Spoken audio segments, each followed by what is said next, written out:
Welcome to Target Your Goals, a podcast by Penny Forward. Penny Forward is a community of people who are blind, their family, and friends who share a common interest in financial independence. Join us via our Facebook group, and we will work together to avoid financial obstacles and target our goals. The purpose of this podcast is to introduce you to people who have set interesting goals and are succeeding at accomplishing them. Join us as we meet these people and cheer them on as they work towards their own success. Our guest today is Melvin Reynolds. Melvin is a certified travel advisor, a certified accessible travel advocate, and an Alaskan certified expert.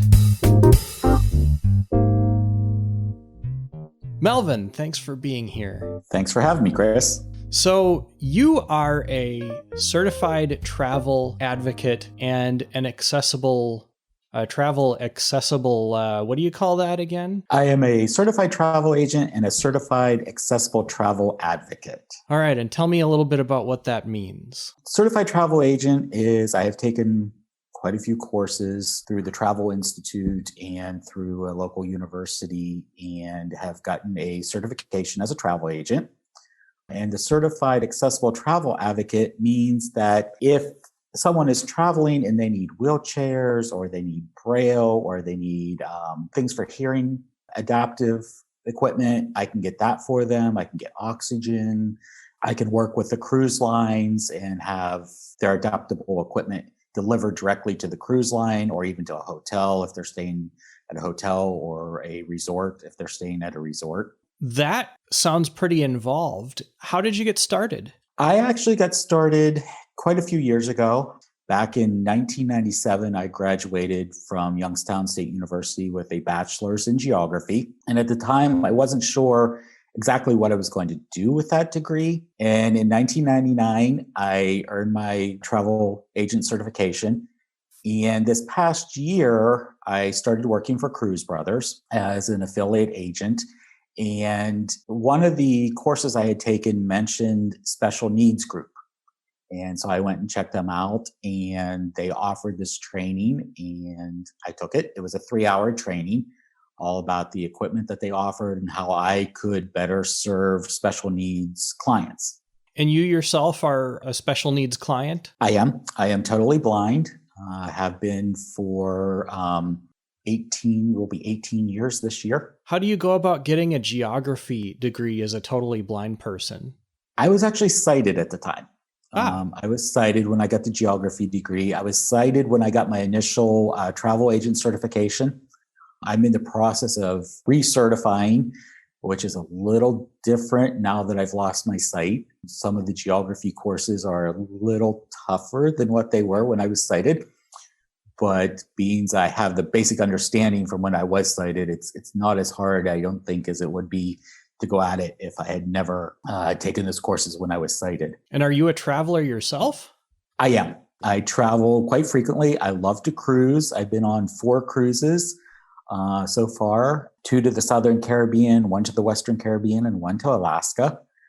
I have 2 more planned this year that we hopefully will go off without a hitch. And then I have 1 planned for next January as well. And how many of them were after you lost your sight? All of them. All of the cruises have been after since I've lost my sight. I've traveled extensively within the United States. I've been to 36 of the 50 states, and the majority of those have also been after I lost my sight. Very cool. So tell me about what it was like to take the courses that you needed to take in order to become an agent with Cruise Brothers. The courses were quite extensive. The cruise lines each offer their own coursework to become certified to sell their particular cruises. Some are longer, some are more involved. Some are accessible, some are not. I found quite a few of the coursework that was not accessible. So I had to come up with a workaround for those. And I got my mother to help. She has spent hours upon hours reading page after page of material for me.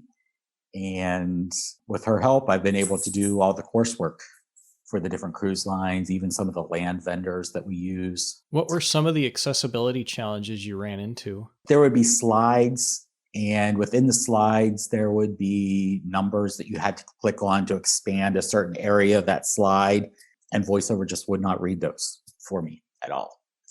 And others were that instead of being like a PDF form to read, it was a JPEG. Mm-hmm. And so there was no way that VoiceOver would pick up the graphics or the print on those at all. Were there any tests? There were tests at the end of each chapter that you did. They would have been accessible had they been in a different format. Again, they were done JPEG, and you had to click the correct answer within the JPEG. But had they been in a different format, there were none that said, match this picture to that picture or anything like that. They were all multiple choice. So had they been done in a different format, they would have been accessible. Did you know that they were going to be inaccessible going into it? I did not. No. At the time, I had not talked to any other visually impaired travel agents to figure out that some of this stuff wasn't accessible. It wasn't until after I got started in it that I have met several other visually impaired travel agents, and they said, oh yeah, this company or that company is really bad about accessibility. But others, I have contacted a couple of the cruise lines and said, I've been working on taking your courses, and they're really inaccessible for me as a blind travel agent. And they have said, thanks for the feedback. We will get our accessibility team working on that. So who knows, in the next couple of months, things may change some. Will you know if things change? Do you have to recertify or anything? Yes. They're only good for so many months, and then you have to go back and take refresher courses every 12 months. So a lot of them I will know if things have changed. Yes. I'm curious to know if the accessibility of a cruise line's courses has anything to say about the accessibility of their cruises from a traveler's perspective. No, I can verify that. One of the cruise lines that has some of the worst accessibility on their training site, their ships are some of the most accessible that I have been on. Braille on doors, talking elevators. They work wonderful with my guide dog. They make sure that they have the relief area set up for them. If it's not right, they'll change it, they'll move it, whatever I need them to do. They're really good about working with me as far as making sure that I have the paperwork I need to get the dog off the ship on the different excursions and that kind of thing. So they're really good. It's just that their training isn't accessible. I'm sure that many of us can relate to stuff like that. Yes. So talk to me about what it's like to be a blind traveler. It's totally different for me, having been sighted and then, now traveling as a totally blind person. To me, it's a little more complicated, I guess, just because I wasn't used to traveling that way. Like a meet and greet at the airport, or making sure that I have all the paperwork for the dog and that kind of thing if I'm going to a foreign country. Making sure that the cruise line or the airlines know that I am traveling as a totally blind person. So there's a little more work involved, I think, than traveling as a sighted person. Although it's just as enriching for me traveling now as I did when I was sighted. I seem to maybe even get a little more out of it because I pay more attention to what's being said in the excursions. And I've even had opportunities to touch things and be able to handle things that normal sighted people don't get to handle on some of the excursions and some of the tours I've been on in museums and stuff. So it's been quite an experience. Tell me about what it's like to go on a cruise with a guide dog. It's fun. I love it. Just be prepared to be the center of attention because there are not many dogs on board ships. A couple years ago, 2 years ago, actually, we went on a cruise to the Southern Caribbean, and the captain fell in love with my guide dog. At the time, I had a black and tan Doberman named Shammy, and he absolutely fell in love with her. And every time he would see me in one of the passageways or out on deck or whatever, he would always come over and talk to me. People would pass me in the passageways or be in the elevator with me, and they always commented on the dog and how nice it was to see a dog on board the ship and how much they missed their own dogs and stuff at home. And the captain actually got us a tour of the bridge, all because of the guide dog. Had I not had her with me, we probably wouldn't have got the tour. So that was quite unique. But it is fun traveling with a guide dog. It makes it a little easier, especially when you get off the elevator and you tell the dog, get the room, and they take you right there. And, you don't have to worry about trying to find your way around this ship with, 3,000 other passengers on it. The dog learns after the first day or two that they're there where you're going, and makes it really nice. Makes it a lot easier to travel too, I think, as far as mobility and navigating, that kind of thing. You talked about going on excursions and having to do paperwork to take the dog off of the ship. Has that ever been challenging? It has been, because you have a certain number of days before the cruise to get the paperwork stamped by the USDA and sent back to you, and then faxed to the cruise line. And there have been a couple times where it's been really, really close, because either there was a holiday or the mail just was really slow. So there have been a couple times that it's been kind of close to not having that paperwork that I need. And especially being that I travel usually from Michigan to Florida and then leave on my cruises from Florida. And I'm usually down here for a couple months every winter. And my cruises are usually in January and February. So I have to find a vet down here then that's willing to work with me, having never seen my dog before. So it can be a little challenging. So they won't accept word from your vet in Michigan? Because it is more than 10 days before the cruise, no. Yeah. You have 10 days before the cruise. So if your cruise is 7 days long, you only have like a week before the cruise starts to get your dog to a vet, get them examined, get the paperwork to the USDA, get it stamped, get it back, and get it faxed to the cruise line. It's a real tight window that you have there to get the paperwork done and sent in. It seems like there would be a lot of value then in having a travel agent that knows how to do that if you're a guide dog user. I can pull all of the forms offline, make sure that my clients have those forms, and make sure that they're aware of the dates that they need to get things done. Kind of helps relieve the stress of it a little bit for them. Have you ever had to leave your dog on board ship? I have. There was one country, one island, and the paperwork was just so extensive. And then there was also an additional fee on top of all the paperwork to get the dog off the ship. And I'm like, this is just crazy.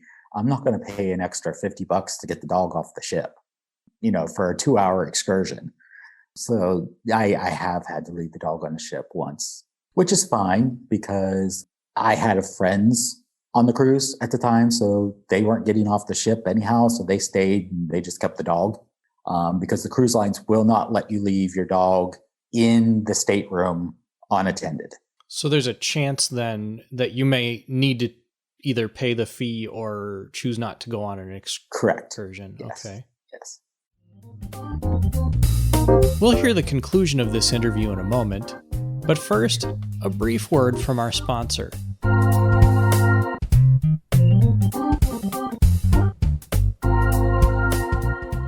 Does your audio project need a little pizzazz? Lasers? Dinosaurs? Monkeys? Ringing telephones? We can give you all those things and more. Check out our website, www.superblink.org.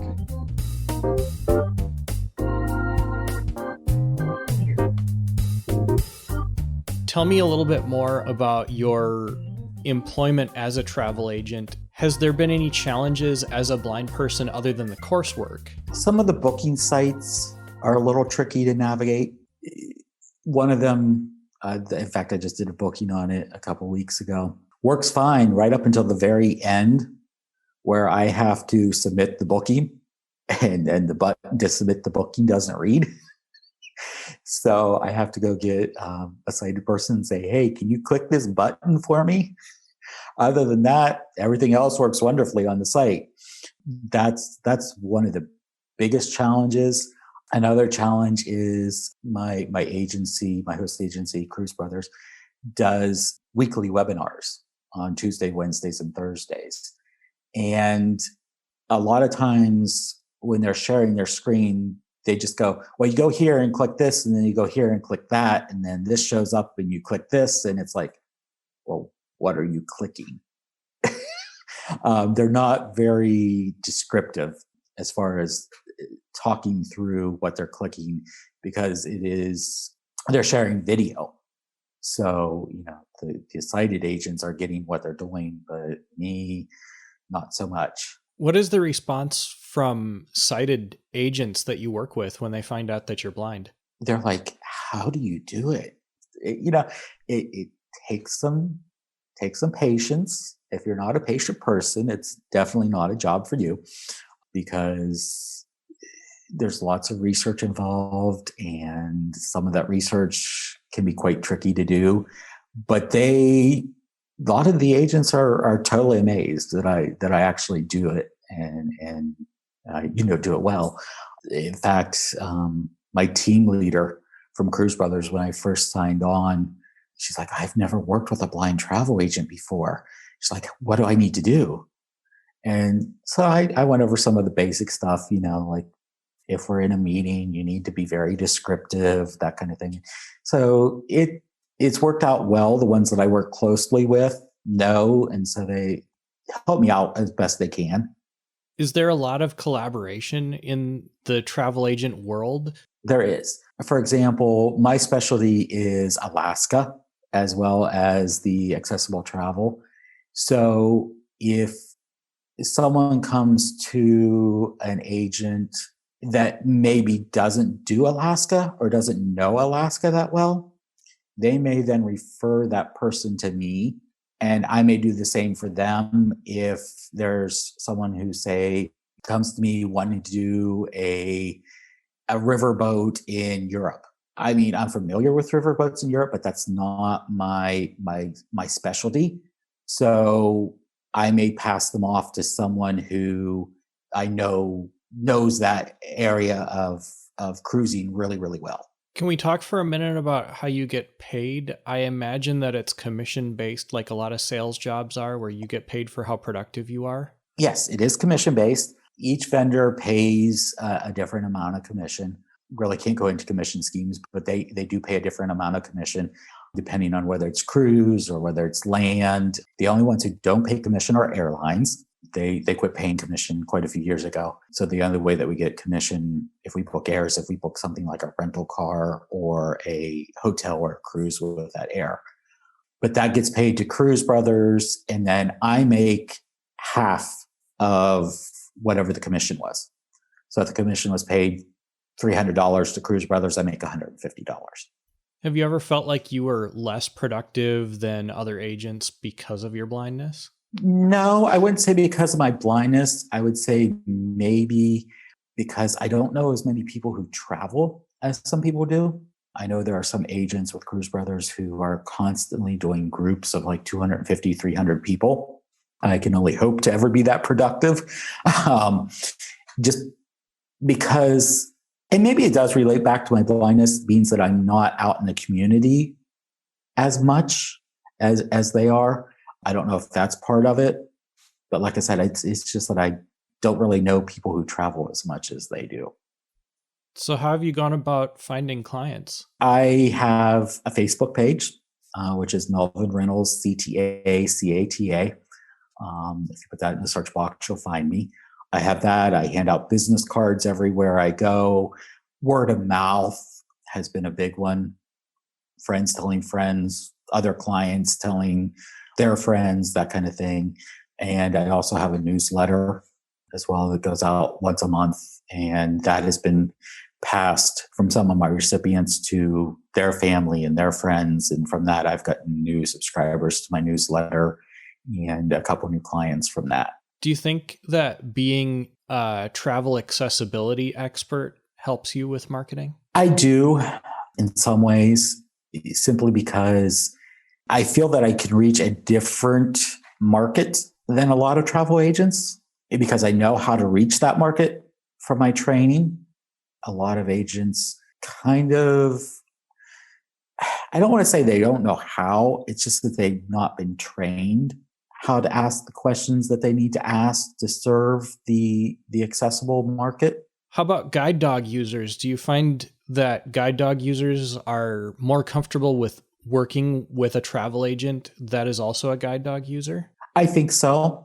I think they are, simply because I know what they need to have, and they know that I know what they need to have to get their dog in this country or that country, or how to talk to the cruise lines or the resorts and say, my client has a guide dog, and what to request as far as accommodations from the cruise lines because of having to have had to request them for myself. Talk to me about a time maybe when you've been discouraged, felt like maybe this was harder than you thought or wanted it to be. I think the most discouraged I was when I started to take courses through one of the cruise lines, and I thought, I'm going to love to do these courses for this cruise line because it's my favorite cruise line. I won't mention the cruise line's name, but it is my favorite cruise line. But when I got to those courses and just discovered that they weren't accessible, and I thought, after being on the ships and seeing how accessible the ships were, is this what everything's going to be like? It was kind of disheartening to see that. And once I figured out a workaround, it wasn't as bad. But at first, I'm like, if this is what everything's going to be like, I don't know. Maybe I'll just give up and not do it. But friends said, no, we can work around it. We can work with you. We can help you. You'll be able to do it. And that kind of buoyed me and helped me get through it. So what keeps you going? The love of travel. I mean, just that wonder of exploring a new place, finding a new place, and hearing a client come back and say, we went to this wonderful, say monastery on one of the islands, and just had a wonderful excursion, had a wonderful time. That's what really keeps me going, is hearing the joy that I bring to my clients when I send them on a one-of-a-kind vacation that they've always wanted to go on. Do you find that there are types of excursions that maybe lend themselves more towards a disabled traveler or a blind traveler than to a sighted traveler? Do you steer people towards things or away from things maybe? I give them options in a variety of categories, whether it's, we'll say in Alaska, one of the ports in Alaska, you can ride a helicopter and go hiking on a glacier, or you could ride a bus to a native village. And depending on the person's mobility and their level of activity and their level of balance, that sort of thing, I kind of give them options and let them choose themselves. If I know somebody can't hike 3, 4, 5 miles, then I may suggest some more of the less active excursions, the ones where maybe it's a city tour and you ride a bus and you may get on and off the bus a couple times to look at a statue or to take pictures or to sample reindeer chili or, something like that, as compared to a hike across a glacier. How do you talk about a cruise to someone who's never been on one before and is maybe thinking they want to try it, but they're maybe a little bit nervous also? I tell them it's like a floating city. because everything you need is right there. Your food is there. Your entertainment is there. You never have to leave the ship if you don't want to. If you don't want to go on an excursion, you don't have to. You never have to leave the ship. Everything you could ever want can be brought to you. You could just find a nice, cozy spot in the library and sit down and read a book or listen to a book. You never have to interact with other people. It is one of the most relaxing, most enjoyable ways to travel because you unpack once and you see 5, 6 different places without ever having to pack and unpack or drive or ride in a car or get on a plane a number of times. So, it's the ultimate way to travel, I think. Are there any dirty little secrets about relieving a guide dog on a cruise? Be sure you take your own bags. The last time I was on a cruise with a dog, we had told them we were bringing my dog, and they had the relief area set up, which is usually wood chips or paper pellets in like a big, very heavy duty plastic area that's maybe 4 foot by 4 foot. And the bags that they gave me to clean up after my dog, you could have fit like 3 of me in. Now I'm 5'6" and about 180 pounds, and you could have fit 3 of me in the bag that they gave me to clean up after my dog. So be sure you have your own bags.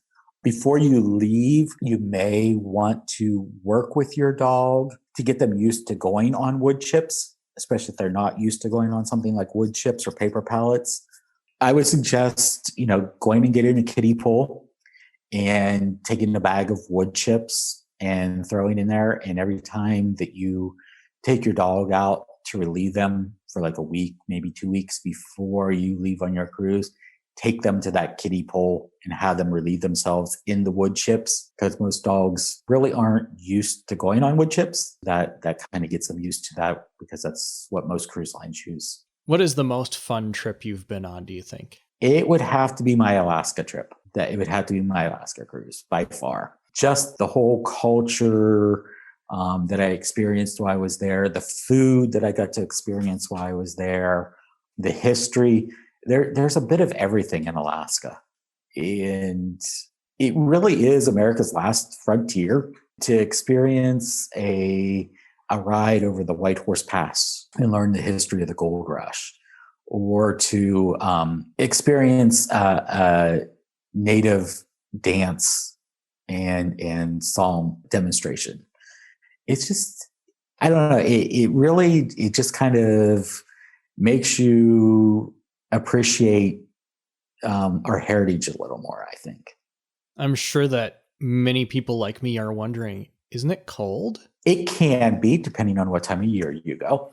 But Juneau, most of the cruise lines go to Juneau, Ketchikan, and Skagway in Alaska. And during the cruise season, which is May through September, it's not real cool. I mean, it's in the 60s a lot. It can get as high maybe as the 70s. It's a little drizzly, but it's not bad. Where it starts to get cold is when you start to get more up towards the Arctic Circle, and then it starts to be colder a little more frequently. So what's next for you as a travel agent? How do you take it to the next level? Oh, wow. Next for me as a travel agent, I would love to be able to do a group cruise. I think I've never actually done a group cruise. I would love to do an escorted group cruise to someplace, whether it be Alaska or Hawaii or even the Caribbean. But I think that would be my next level, is starting to do groups. Sounds pretty fun to me.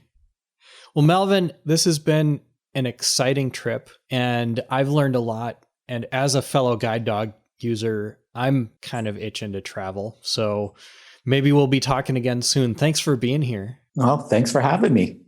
I hope you have enjoyed this week's interview and will join us again next time. But before you go, would you ever give your 13-year-old a credit card? I read an article in Money Magazine the other day from a parent of a 13-year-old that was giving their 13-year-old a credit card. My first reaction was, that's crazy. But as I read on, I got more and more intrigued. The author's point was that by giving their 13-year-old a credit card and mentoring them in how to use it wisely, that they would be better prepared to handle using credit cards when they became an adult. Now, I don't know if I would be ready to give my 13-year-old a credit card, and I'm not sure that many parents would, but I think that there was a very valuable point in the article. And that was that we should all explicitly teach our kids about how to manage money wisely. Our kids learn a lot from the example we set, but sometimes the example that we set isn't necessarily the example that we would want them to follow. I think it's good to make sure that you explain to your kids what you are doing, why you are doing it, and be willing to admit that you're wrong. Explain to them how you could have done better, and help them to learn to manage money wisely. That way, they can avoid the financial obstacles of high credit card debt during college, and maybe not knowing how to invest in their 401k when they start work after college. We hope you have enjoyed this week's episode of Target Your Goals, a podcast by Penny Forward. For more information about Penny Forward, like us on Facebook, join our Facebook group, or visit www.pennyforward.com. Until next week, I'm Chris Peterson. Thanks for listening.